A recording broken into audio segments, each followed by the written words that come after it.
Good morning. Today I'm going to share with you a children's book. It's entitled Grandpa Bear's Fantastic Scarf, and it's written and illustrated by Jillian Heel. Grandpa Bear and the little bear sat on the porch steps side by side, watching for the evening star. It was chilly, so Grandpa Bear wore his scarf. The little bear stroked it gently. "I love your scarf," he said. "It's so long and cozy." "It's like a part of me," said Grandpa Bear. "It grows long as my life grows long. I began to weave it when I was small like you." The little bear wanted to hear more.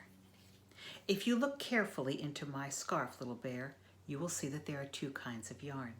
One goes up and down, and the other goes across. The long up and down yarns are its bones.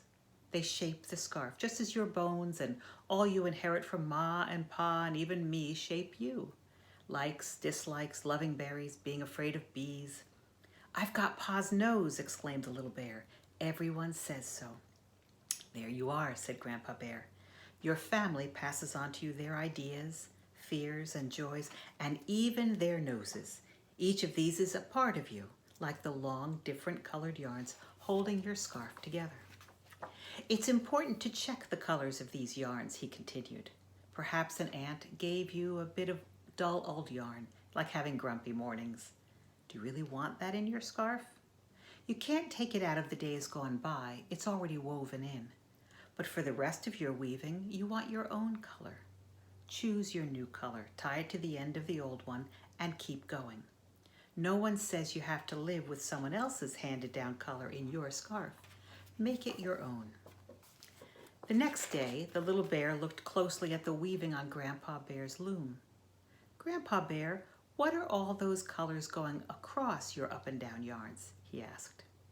"Those are the other yarns. They are very special yarns, little bear, because you decide what they will be. You make your own magic with these yarns, with the colors you love, the colors of your life. Pretty soon, you'll have yards of your own colors, just like me." "Yards!" cried the little bear. "That's long." "As long as my life," said Grandpa Bear. The little bear thought what a very long scarf that would be.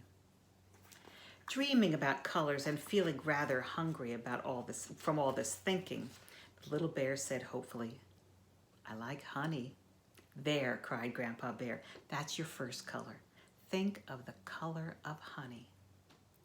"I'd rather think," said the little bear, "about the taste of honey. I'm empty." So the two bears went into the kitchen to find a little something to eat. After lunch, Grandpa Bear and the little bear went for a walk. "Tell me more about weaving colors," said the little bear. "What makes you happy?" asked Grandpa Bear. "Apples." "Apples, lots of colors in apples. Reds, greens, orange, bits of brown, yellows. And I like balloons and misty blue mountains and sunny days." "Wonderful. I see that your scarf is going to be bright. Now, if you were feeling sad or hurt, what color would you weave?" "Dark, dark gray." "That's a great color. So when you have a bad, sad gray day, remember that it can be a beautiful color next to all the gorgeous apple colors and balloon colors." The little bear gave a hop and a skip and a jump. He liked that idea.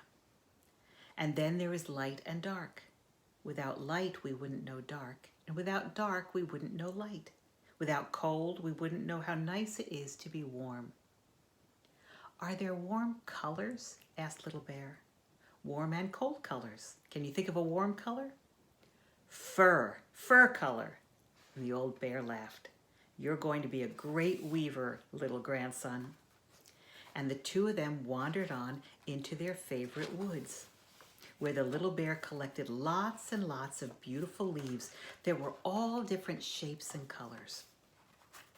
Back home, Grandpa Bear began to weave at his big loom, and Little Bear curled up in his scarf to watch. "Look, Grandpa Bear, there's a sparkly bit of yarn there." "I weave each day, and some days are so wonderful. I use special yarn, fluffy or glittery. That's how I can remember the good days. One touch and I'm laughing." The little bear touched the sparkly bit, and he laughed too. Like life, weaving has good days and bad days. But happiness is something you make for yourself. It's your responsibility. The little bear looked very serious. What do you mean, Grandpa Bear? I mean, when you become a weaver, you shouldn't blame life or others for the dreary bit of weaving you make. Your weaving is your own. Check the up and down threads for strength.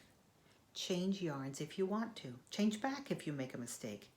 Don't be afraid of change or of making mistakes, for they are a part of learning to weave. Your scarf will be beautiful. You did it. You loved it and you made it. And that, my little bear, is making your own happiness. Sitting on the porch step that evening, Grandpa Bear wrapped the little bear up in part of his long scarf.